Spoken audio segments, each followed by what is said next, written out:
Halo Tribuners, apa kabar Anda pada hari ini? Semoga dimanapun Anda berada tetap dalam keadaan sehat selalu. Dan senang sekali saya Noristera kembali menyapa Tribuners dalam acara Podcast Dialog Pembangunan. Tribuners, pembinaan atlet secara berjenjang merupakan kunci untuk menciptakan generasi atlet unggulan yang mampu bersaing di tingkat nasional maupun internasional. Di Kabupaten Sleman, kolaborasi antara DPRD dan Dinas Pemuda dan Olahraga memainkan peran penting dalam mendukung program-program pembinaan yang berkelanjutan.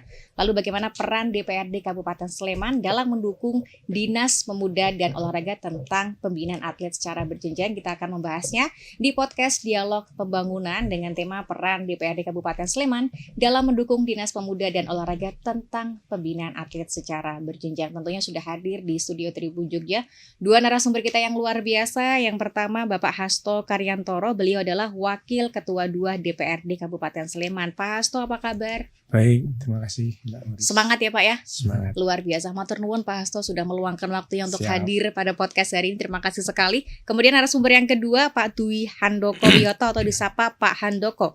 Beliau adalah Kabid Pembinaan Olahraga Dinas Pemuda dan Olahraga Kabupaten Sleman. Pak Handoko, apa kabar? Baik Mbak, makasih. Semangat ya Pak ya, Semangat. luar biasa. Terima kasih Pak Handoko sudah meluangkan waktu untuk hadir pada hari ini. Nah, kita akan membahas peran DPRD Kabupaten Sleman dalam mendukung Dinas Pemuda dan Olahraga tentang pembinaan atlet secara berjenjang. Nah, saya mau bertanya kepada Pak Hasto terlebih dahulu. Pak Hasto, peran dari DPRD Kabupaten Sleman sendiri Pak untuk mendukung Dinas Pemuda dan Olahraga tentang pembinaan para atlet sendiri ini seperti apa ini Pak, perannya ini Pak? Silakan. Ya. Terima kasih Mbak Noris. Selamat berjumpa para pemirsa atau Tribuners yang berbahagia. Matur nuwun Pak Handoko juga Siap. berkenan menemani kami ketemu di forum ini. Berbicara tentang peran, tentu kalau kami, karena saya di legislatif, tentu tidak bisa lepas dengan peran politik kami.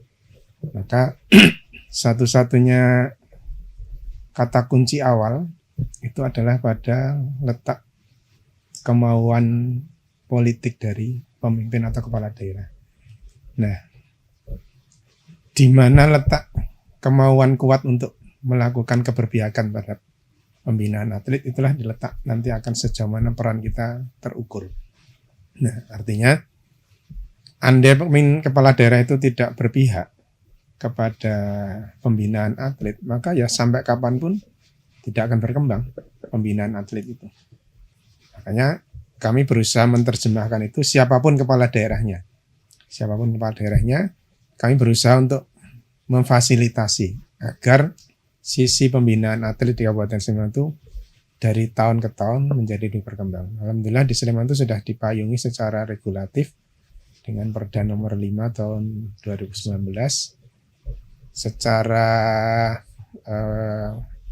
keuangan, kontribusi dan peran serta kita di pemerintah Kabupaten Sleman sudah dipayungi secara hukum, sehingga kemudian kita memiliki keleluasaan untuk menerjemahkan itu.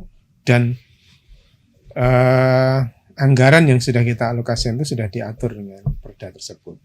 Nah, tinggal nanti bagaimana breakdown-nya, setiap tahun akan kita evaluasi agar kemudian harapannya dari tahun ke tahun pembinaan atlet di Kabupaten Sleman itu menjadi lebih baik. Kita punya mimpi besar, punya harapan besar agar Sleman itu yang terkenal dengan kota pendidikan itu juga punya bibit-bibit atlet daerah yang potensial. Kita punya optimisme untuk itu. Itu Mbak.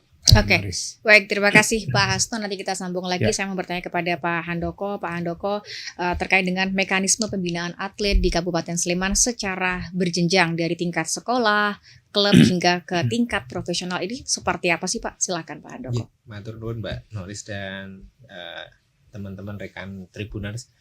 Sugeng sonten enjang dalu ini karena sudah di internet jadi tidak ada batasan waktu. Yang kami hormati Pak Hasto, berkaitan dengan pembinaan olahraga tentunya kita tidak bisa memetik ataupun mendapatkan hasil atlet ini secara instan Mbak. Kalau saat ini sedang trennya naturalisasi itu kan sebenarnya orang Indonesia ini, kita bicara sepak bola, sebenarnya orang Indonesia yang memang memang dia saat ini menjadi pesepak bola di luar, kemudian kita panggil. Tapi berkaitan dengan olahraga ini harus kita akui bersama bahwa tidak mungkin ada prestator olahraga itu datang dengan tiba-tiba. Mak bedunduk nggak mungkin. Artinya kalau yang kita lakukan di Dispora ini, kita berupaya untuk melakukan pembinaan secara berjenjang. Artinya dari usia dini, ini di tingkat usia dini di tingkat SD kita mencoba untuk mengenalkan. Artinya olahraga ini akan kita kenalkan ke anak-anak, mereka senang, kemudian mereka akan menyukai olahraga itu. Kemudian kita nanti berangkat ke klub olahraga pelajar atau SMP. Nah, di sana nanti sudah mulai ada kompetisi, termasuk di dalamnya juga kita pemerintah Kabupaten Sleman punya 3 sekolah khusus olahraga atau KKO. 1 Kalasan, SMP 1 Kalasan, kemudian SMP 2 Temel dan SMP 3 Sleman.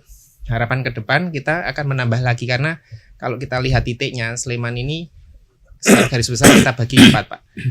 Bu, ada utara, tengah, timur, barat. Kebetulan yang timur ada di SMP 1 Kalasan, utara itu ada SMP 2 Tempel, tengah ada SMP 3 Sleman. Yang barat belum ada, Pak.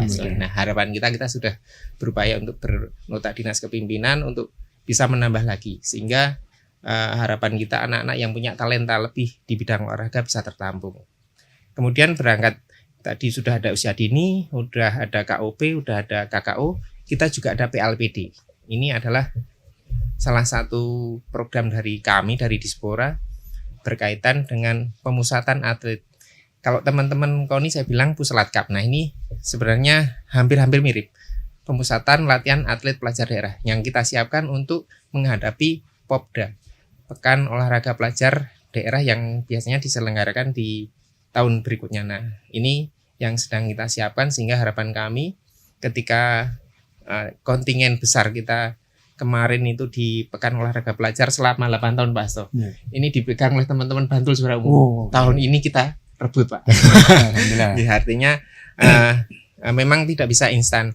Di samping itu kita juga ada sentra olahraga. Sentra olahraga ini yang kita khususkan adalah cabang-cabang olahraga yang belum memberi kontribusi atau belum memberikan medali atau prestasi ke kita, sehingga kita memberikan di kami itu ada sekitar, untuk sentra itu ada 6 cabur, meliputi atletik, kemudian pencak silat, kemudian senam, gulat, judo, panahan.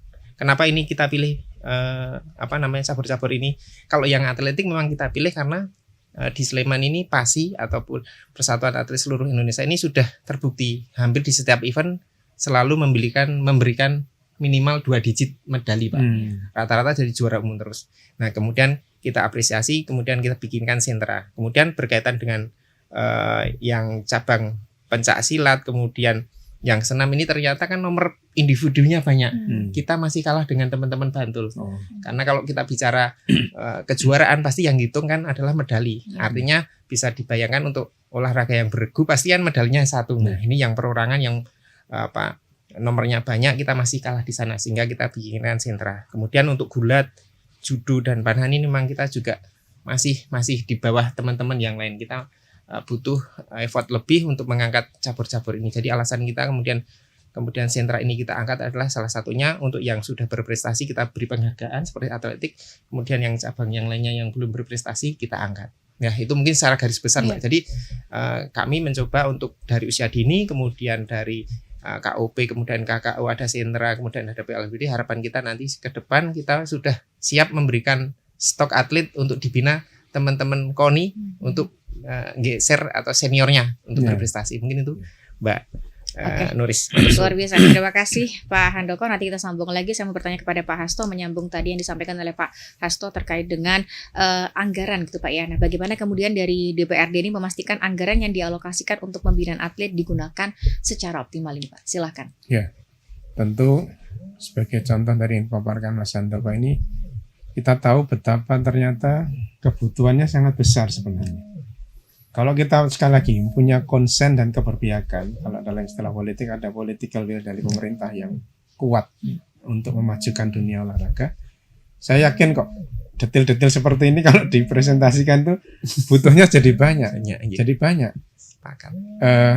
Cuman kemarin-kemarin saya lihat belum seperti ini. Nah ini justru ini jadi pembuka awal tuh. Kami bisa melihat ternyata postur anggaran kita memang belum sampai ke sana, Nah ini yang menjadi catatan bagi kita. Selama ini masih gelondongan ya Mas. Masih gelondongan kita, masih gelondongan. Monggo mengaturnya seperti apa, breakdownnya seperti apa. Nah ini justru malah jadi penting bagi kami kalau sudah punya breakdown seperti, karena nanti misalnya catatan ini namanya pembinaan atlet berjenjang itu kan kuncinya pertama pembibitan. Sejauh mana kita punya konsen terhadap pembibitan, mau milih dari mana, ngambil dari mana, dengan cara seperti apa.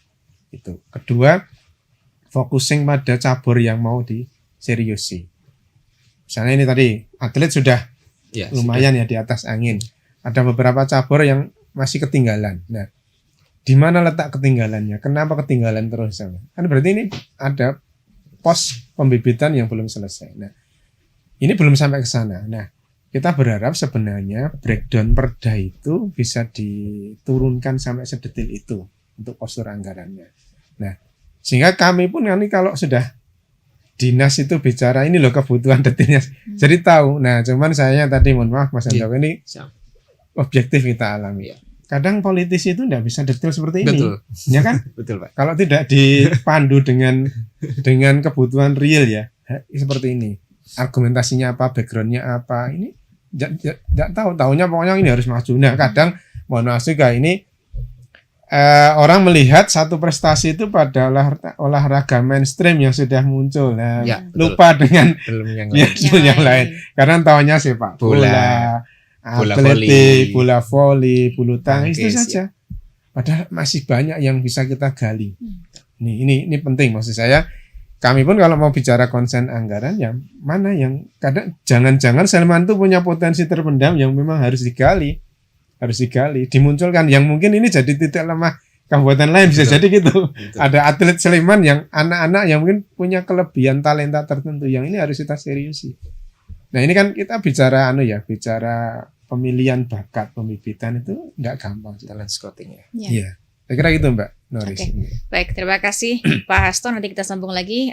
Pak Handoko, kalau terkait dengan tantangan utama yang dihadapi oleh Dispora dalam pembinaan atlet ini Pak, apa aja Pak tantangan yang dihadapi ini Pak?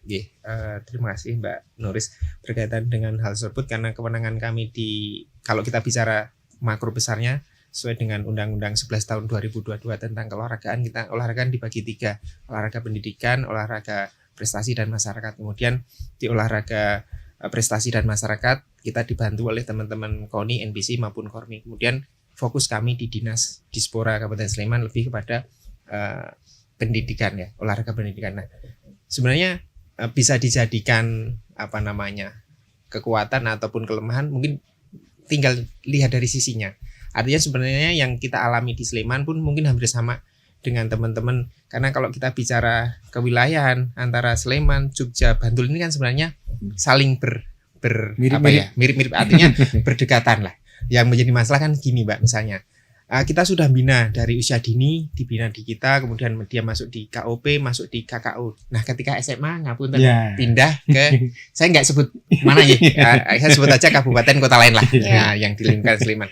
Nah, ini akan menjadi ini karena dilema sekolah zonasi zonasi. Artinya kan ini sebenarnya kalau bisa dibilang kelemahan atau kekurangan, tapi kan tinggal kita melihatnya dari sisi mana. Nah, itu yang sekarang kita bicaranya ke sana. Artinya kami sedang berusaha meng-create, Pak Hasto nanti biar didukung juga oleh anggaran, kita akan membuat suatu sistem. Artinya puncak kita untuk berprestasi di atlet pelajar itu adalah Pekan Olahraga Pelajar Daerah yang akan nanti menjadi Pekan Olahraga Nasional. Nah, kita mencobanya adalah dengan tadi yang saya sampaikan di awal, PLAPD, Pemusatan Latihan Atlet Pelajar Daerah. Atau kalau di DIY disebut PPLP lah. Nah, kita akan mencoba meng-create di sana. Kita berikan fasilitasi untuk program ini dengan fasilitas yang lebih dari yang setelah kita berikan saat ini. Kita kan saat ini masih bicara pemberiannya hanya uang transport Pak, 50.000 kali berapa latihan. Nah, ke depan ketika kita kemarin sempat diskusi dengan belajar ke teman-teman Semarang, mereka itu ada semacam seperti honor ataupun uang lelah. Jadi mereka ada tanggung jawab ketika menerima gaji bulanan, karena mungkin tidak banyak, karena kita berupaya untuk pelajar ini jangan sampai teracuni oleh semua dengan uang gitu. Artinya itu urusan ya. Karena kan apa kita bicara olahraga itu kan nanti ada puncaknya, dia berprestasi lebih tinggi. Nah, harapan kita tidak teracuni apa-apa dihitung dengan, karena ini fasenya baru pendidikan. Ya, pendidikan. Jadi harapan kita ke depan kita mencoba PLPD itu menjadi suatu brand pusat pembinaan atlet pelajar dengan fasilitas yang diharapkan lebih dari kabupaten lain, sehingga tidak ada keinginan ketika saya SMA pindah ke kabupaten kota lain. Nah, yang di lingkungan kita maksudnya. Kita bicara gitu, Pak. Itu yang dilema di kami itu biasanya itu hanya pindah, karena bisa jadi ketika SMP mereka di satu kabupaten lain, bila kita ini kebalikan. Nah, kemarin ini kejadian, Pak. Rival. Yang Popda tahun sebelumnya itu sepak bola. Nah, rata-rata yang kita musuh itu juga anak ini kita dulu. Nah, gimana nih? Tapi ya nggak apa-apa kalau kita bicara kemudian kita tidak hanya primordial tingkat lokal daerah, kita harapannya kan ini nanti membawa nama baik DIY, tidak hanya Sleman. Kalau saya bicara gitu, saya selalu ngomong ke teman-teman, ya sudahlah, nggak usah kemudian itu menjadi dipupus. Artinya nggak usah jadi semacam kita rugi, itu nggak usah, karena kita nanti toh itu akan membuktikan kita membela DIY. Itu saja, Mbak Nuris. Kalau sejauh ini Pak, dukungan atau apa sih Pak yang paling dibutuhkan oleh para atlet ini, apa nih Pak? Kalau sebenarnya dukungan yang dibutuhkan para atlet ini lebih pada menurut saya ya, yang pertama adalah seperti kurikulum lah, artinya program latihan yang berjenjang. Artinya dari coach atau pelatih yang kita libatkan ini kan sebenarnya dari teman-teman ASKAP atau pengkap cabang olahraga masing-masing. Harusnya memang kita berharap kita selalu bekerja sama dengan teman-teman UNY. Kita bersyukur punya UNY di lingkungan Sleman, sehingga kita bisa harapkan dengan dukungan mereka untuk mengupgrade pembinaan pelatihan itu kan. Misalnya minggu pertama apa, minggu kedua. Jadi ada semacam kurikulum, panduan, sehingga output yang akan kita inginkan itu jelas. Kalau kemudian hanya latihan-latihan saja, itu kan juga tidak bagus. Nah, itu juga harus diiringi dengan semacam seperti 3 in 3 out. Artinya kita sudah berlatih nih berapa bulan. Nah, kita kan akan membuktikan latihan kita itu dengan cara bertanding ke dalam atau keluar. Nah, itu yang kita konsep-konsep ini sedang kita bangun, Pak. Oke. Baik, terima kasih Pak Handoko. Saya mau bertanya kepada Pak Hasto. Pak Hasto, kalau dari DPRD Kabupaten Sleman sendiri, Pak, apakah punya program khusus untuk mendorong kolaborasi antara pemerintah daerah, antara sekolah, dan juga klub olahraga terkait dengan pembinaan para atlet sendiri, Pak? Ya, kalau secara tupoksi tentunya tidak ya, karena peran kami tidak di situ. Peran kami secara garis besar supporting utama di anggaran kepada OPD dinas terkait, dalam hal ini Dinas Pemuda dan Olahraga. Nah, tentu peran lain yang secara politik bisa kita lakukan, kita support ya di masyarakat. Di masyarakat membangun kesadaran, termasuk sebenarnya menstimulus kelompok-kelompok olahraga yang menjadi awal pembibitan itu untuk bisa setidaknya tadi kata Mas Handoko benar, menyukai dulu. Menyukai sejak kecil, karena ini contoh klasik yang sudah sering bergulir di masyarakat itu misalnya bola voli. Bola voli itu di masyarakat bawah itu anak-anak sudah mulai senang. Dan kami ya dengan sekuat kemampuan kami lakukan motivasi dan stimulasi di sana. Nah, nanti kalau sudah muncul bibit-bibit yang kira-kira potensial bisa dijaring, diarahkan, pasti akan ditangkap oleh Dispora. Nah, cuman memang itu tadi kalau program sekali lagi tidak ada kami peran langsung tidak ada.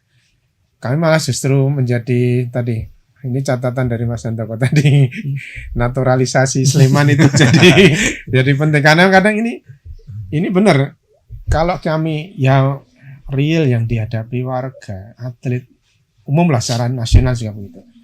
Kadang Indonesia itu kan kurang memperhatikan kesejahteraan atlet. Itu real kita akui. Nah, wajar dong kalau mohon maaf. Rata-rata cabur itu kan dimainkan, disukai oleh nun sewu mohon maaf masyarakat Sleman menengah ke bawah. Kalau olahraga kaya itu kan tidak banyak yang minat, karena memang butuh modal. Latihannya saja bayar, alatnya mahal. Tapi kalau yang kayak sepak bola, atlet, voli, bulu tangkis itu kan murah-murah semua. Nah, karena murah, nyun sewu pasti yang ikut adalah kalangan keluarga-keluarga menengah ke bawah. Dengan hobinya itu disalurkan dan seterusnya. Bahkan mereka kadang saking senangnya tuh ikut latihan kemana, luar kota itu ditekatin bayar sendiri. Iya. Ya Mas? Iya betul Pak. Iya. Supporter utamanya itu orang tua. Iya, supporter. Saya tahu, saya punya saudara yang suka badminton, anaknya SD sampai SMA, dituruti, diajak tanding ke Magelang, turuti ke Jawa Timur, turuti. Orang tua yang ragatin. Cuman ya tadi benar kata Mas Handoko, stimulus yang diberikan itu kalau kemarin studi banding ke Semarang itu sebenarnya bukan untuk gaji atau honor, bukan. Sebenarnya untuk daya tarik bahwa dia bisa bertanggung jawab dengan itu. Nah, cuman ya tadi kadang ini dilemanya dengan regulasi pendidikan kita itu kan ya tadi benar sebenarnya garansi atlet berprestasi bisa sekolah yang berkualitas itu juga belum bisa kita sampaikan. Ini sekali lagi PR bagi kita semua, PR. Benar, zonasi itu juga kadang ngerusak formasi squad tim. Iya, betul. Timnya sudah dibangun, begitu ada zonasi, bubar sekolahnya, harus milih sekolah yang baik. Kadang begitu. Nah, ini juga tantangan, terus terang tantangan. Tapi sekali lagi mudah-mudahan nanti kalau Sleman ke depan tuh punya komitmen bagus ya untuk itu, atletnya bisa kopen lah, bisa kopen.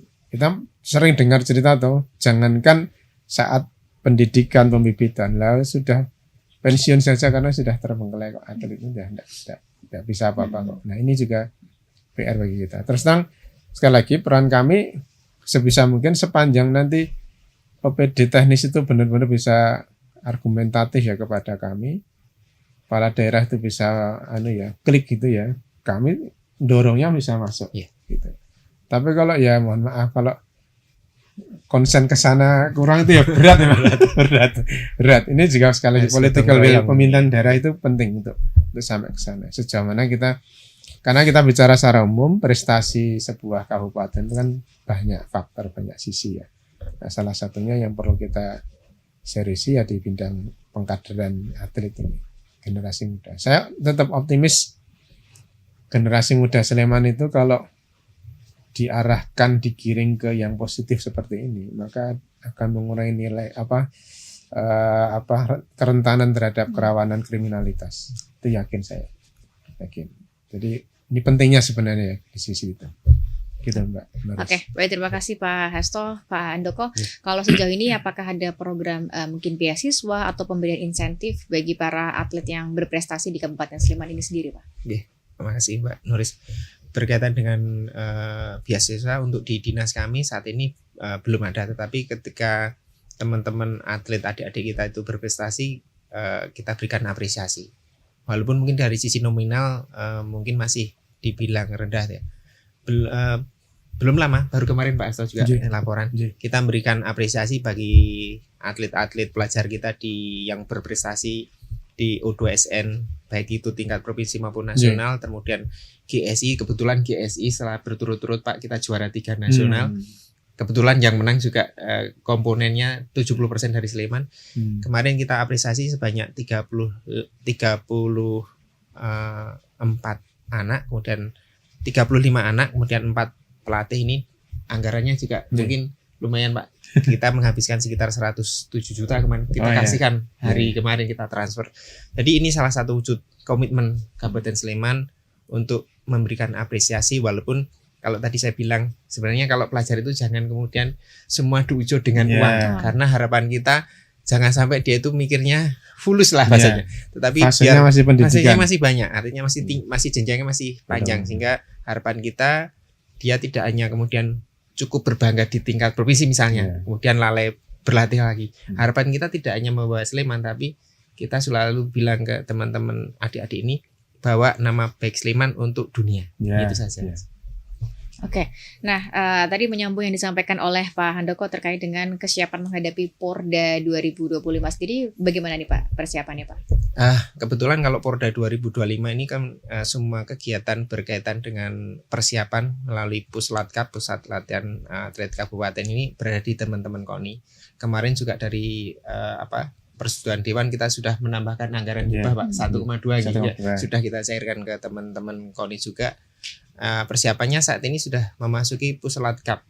Jadi harapannya dari Puslat Cup itu nanti program mereka kan Puslat Cup pertama katakanlah misalnya 1.000, kemudian nanti mengerucut. Nah, nanti di Puslat Cup yang terakhir ini sudah mengerucut, itu yang akan membawa kontingen Sleman yang akan bertanding di Gunung Kidul nanti, Pak. Detailnya mungkin di teman-teman KONI, tapi secara garis besar kemarin kita hasil monitoring kita ke teman-teman KONI, anggaran yang digunakan itu memang sebagian besar, jadi hibah kemarin tambahan itu sudah habis untuk Puslat Cup saja. Sebenarnya mereka minta lebih, tapi kan kami juga tidak punya kuasa karena yang persetujuan dewan, kemudian kondisi keuangan daerah juga. Ini sedang Mbak. Tahun 25 ini kami semua seluruh Indonesia nih, termasuk Sleman, harus refocusing lagi untuk makan siang gratis. Jadi Sleman tuh semua dinas termasuk di DPRD itu diringkes semua, dipotong, terkumpullah 115 miliar untuk makan siang gratis. Itu untuk pelajar juga, untuk pelajar. Jadi 115 itu aja baru cukup untuk 10, sekian bulan, belum cukup untuk 1 tahun. Belum. Nah ini makanya ya ini kami itu juga berpikir keras agar tadi kepentingan seperti ini tetap bisa terakomodir ya. Tapi karena ini mandatori langsung dari kebijakan pusat harus ada tetap makan siang gratis yang dibiayai oleh daerah. Bukan dari pusat ini. Programnya presiden tapi yang jalankan daerah. Pak Handoko, terkait dengan mungkin fasilitas olahraga yang ada di Kabupaten Sleman sendiri, kalau menurut Pak Handoko apakah mungkin fasilitasnya sudah baik atau bagaimana kalau menurut Pak Handoko? Artinya kalau kita bicara fasilitas tentunya lebih pada kita upaya memaksimalkan yang ada. Karena bagaimanapun juga fasilitas atau venue ini kan lagi-lagi ke anggaran, artinya kemampuan daerah untuk membangun. Kalau kita bicara fasilitas memang masih kurang, Mbak. Artinya dengan kegiatan yang dukung oleh bupati, wakil bupati yang terpilih kemarin kan memang sudah ada satu program untuk peningkatan sport center, artinya pembangunan sport center yang diharapkan menjadi pusat olahraga masyarakat yang di dalamnya harapan besarnya adalah munculnya bibit-bibit atlet yang bisa dibina lebih lanjut. Walaupun kita akui untuk sport center seperti Pak Hasto juga Perso saat ini lebih banyak untuk mengupgrade open space atau lapangan terbuka, kemudian penambahan jogging track, kemudian ada outdoor fitness, kemudian ada 3-on-3 itu lebih pada untuk cabur tertentu. Nah, harapan kita besar ke depan mungkin di sisa pimpinan Bupati dan Wakil Bupati yang lama mungkin masih ada kegiatan itu. Harapan kita tidak hanya untuk sport center yang itu tadi yang saya utarakan di depan, tapi mungkin sport center juga ada yang intrahnya istilahnya seperti indoor. Ya, jadi ada cabang olahraga yang bela diri, kemudian yang lainnya itu bisa menggunakan karena kan kalau kita tahu kalau yang bela diri kan butuh seperti hall segala macam alatnya. Nah, harapan kita dengan sport center tidak hanya satu cabur saja, tetapi semua cabur bisa terakomodir. Sebenarnya gini Mas, tambahan. Jadi program sport center itu salah satunya untuk mempertinggi indeks kesehatan masyarakat. IPO. Pembangunan olahraga di satu kabupaten itu kan ada indeksnya. Nah, salah satunya itu ditambahkanlah dengan beberapa titik sport center itu agar tadi semangat berolahraga masyarakat Sleman itu juga muncul tumbuh di mana-mana itu. Harapannya gitu. Jadi memang kalau untuk tuntutan fasilitas pembinaan memang masih jauh. Karena ini mohon maaf belum bisa koordinir kalau sport center itu belum. Dan penggunaannya juga belum bisa sistematis karena ini free untuk masyarakat. Ada jogging track, ada fitness outdoor fitness itu belum bisa. Jadi kalau untuk konteks pembinaan memang harus ini sudah ada speknya, ada roadmapnya, harus ada indoor, harus begini. Ini proses saya kira. Mbak Marisa. Baik, terima kasih Pak Hasto. Pak Handoko, kalau dari Dispora sendiri sejauh ini kolaborasi atau sinerginya dengan instansi lain atau dengan OPD atau mungkin dengan swasta untuk mendukung pembinaan para atlet sendiri sejauh ini bagaimana Pak kolaborasinya Pak? Kalau kolaborasi berkaitan dengan teman ataupun stakeholder keolahragaan selalu kita bina Mbak. Dalam hal ini kita selalu melibatkan masalah tokoh olahraga yang sudah menjadi ikon, misalnya kita punya Mbak Tangkis ya? Vina Yu, Ya. Mbak Vina Vina Yu, seperti ya. itu kita juga Betul. jadikan. Kemudian kita punya Mbak Fitri dulu salah satu atlet panjat tebing. Karena kita bicara olahraga ini kan sebenarnya harapan kita besar, kita sedang menyusun nih Pak kebijakan turunan dari DBON, Desain Besar Olahraga Nasional, menjadi DBUD. Kemarin kita baru selesai di kajian Pak. Harapannya dari 14 cabang olahraga dalam DBON ini kan Sleman mau milih mana? Apakah 14-nya kita ambil atau ya kita memang karakteristik Sleman, atlet Sleman, ataupun kita gudangnya misalnya kita punya PSS memang sepak bola, atau kita punya yang lain seperti atletik, ya kita olah di sana kan nanti akan menjadi DBUD, Desain Besar Olahraga Daerah. Kita mau ambil itu hingga kita lebih fokus, karena memang di amanah DBON kan juga daerah tidak wajib ngambil semua Pak. Tapi kalau kita mampu sih nggak apa-apa. Tapi kalau kita bicara tadi effort kemudian sumber daya yang ada kita miliki kan kita harus berpilih. Nah untuk yang swasta memang kita belum melakukan Pak, karena kita lebih pada berkaitan dengan pelajar nih. Kita swasta saat ini belum melakukan itu. Mungkin kalau dari teman-teman Bapeda ada CSR, nah kita belum mengarah ke sana. Biasanya kalau berkaitan CSR nanti ketika ada event besar Swiporda kita libatkan OPD itu termasuk Bapeda, karena mereka yang punya CSR, kita untuk bisa membantu para pengusaha di Sleman itu untuk bisa ikut berpartisipasi dalam olahraga, khususnya mendukung ini. Oke, baik, terima kasih Pak Handoko. Pertanyaan terakhir untuk Pak Hasto. Pak Hasto, kalau sejauh ini langkah-langkah yang telah diambil oleh Dewan sendiri untuk mendukung pembinaan para atlet sendiri seperti apa nih Pak? Silahkan. Ya, tentu secara real tadi sudah saya sampaikan di awal, keberpihakan anggaran menjadi concern kami. Kemudian yang kedua, memang sejauh ini program-program aspirasi yang masuk kepada kami, yang nanti akan kita kanalkan kepada program-program pokok-pokok pikiran Dewan, bisa kita realisasikan ke sana. Makanya sejauh ini memang kami secara teknis tidak punya tidak punya wewenang sebenarnya untuk menangani langsung. Kami bertugas untuk mengarahkan, mengkanalkan potensi-potensi, kemudian pembinaan itu kepada proses-proses penganggaran yang benar. Nah, untuk itu memang di beberapa kantong-kantong masyarakat kami sudah jalankan itu. Meskipun ini sifatnya sekali lagi masih sangat informal, non formal sekali. Itu pun tetap alhamdulillah antusiasmenya juga muncul sehingga kemudian tidak menyulitkan kami untuk mengarahkan. Tetapi memang catatannya tadi, kebetulan ini hanya olahraga mainstream, bukan olahraga yang kita harus bisa meseri, tidak. Makanya benar tadi, kalau di olahraga itu ada desain besar olahraga, kalau di pariwisata ada rencana induk pariwisata. Nah ini kami butuh ini untuk tadi sebenarnya mencocokkan di masyarakat itu. Karena memang kadang tidak populer kok olahraga yang mau dipilih seperti itu belum populer. Ini kesulitan bagi kami untuk menyalurkan anggarannya seperti apa. Gitu Mbak Naris. Oke, terima kasih Pak Hasto. Terakhir pertanyaan untuk Pak Handoko, harapannya Pak terkait dengan pembinaan para atlet sendiri dari Dispora sendiri, seperti apa harapannya Pak? Harapannya kami berharap olahraga ini menjadi satu kebutuhan anak nih Pak ya. Kita berharap dari usia dini, dari anak-anak SD itu sudah tertanamkan bahwa saya ketika 1 minggu tidak olahraga 3 kali itu saya berarti harus ada yang hilang. Nah kita sudah menanamkan itu. Kemudian dari pola pengenalan ini anak-anak akan punya, oh saya itu senangnya di ini, sehingga dia punya keinginan yang kuat. Kemudian didukung oleh sekarang akan olahraga juga ada teknologi yang bisa mendeteksi, oh anak ini memang cocoknya di lari karena dia tungkainya seperti apa, kemudian oh cocoknya ini di basket karena tingginya berapa. Nah harapan kita dari situ harapan besar kita nanti para guru olahraga itu punya basic data, kebugaran anak itu dari kelas 1 sampai kelas 6, kemudian dia itu memang cocoknya di olahraga apa, sehingga kita punya roadmap, artinya kita punya penjurusan yang jelas, sehingga ketika kita butuh atlet sepak bola kita tinggal panggil saja, enak ya. Ke depan seperti itu harapan besar kami.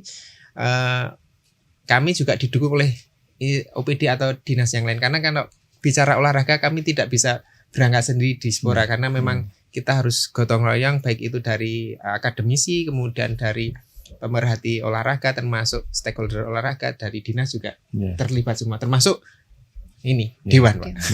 Oke, luar biasa. Apalagi kalau ini milih bibit itu teknologi terbaru sudah ada kan? Sudah harus- ada. Iya. Bisa tahu potensi, kelebihan, bakat, ya karena fisik tadi harus Betul. diarahkan kemana. Gitu. Baik, luar biasa sekali. Terima kasih Pak Hasto, terima kasih Pak Handoko Terima sudah kasih, Mbak meluangkan Noris. waktunya untuk hadir pada podcast hari ini. Terima kasih sekali. Terima kasih juga untuk Tribuners yang telah menyaksikan podcast Dialog Pembangunan. Saya Noris Tera, Pak Hasto dan juga Pak Handoko yang hadir pada hari ini. Mohon pamit undur diri. Terima kasih dan sampai jumpa.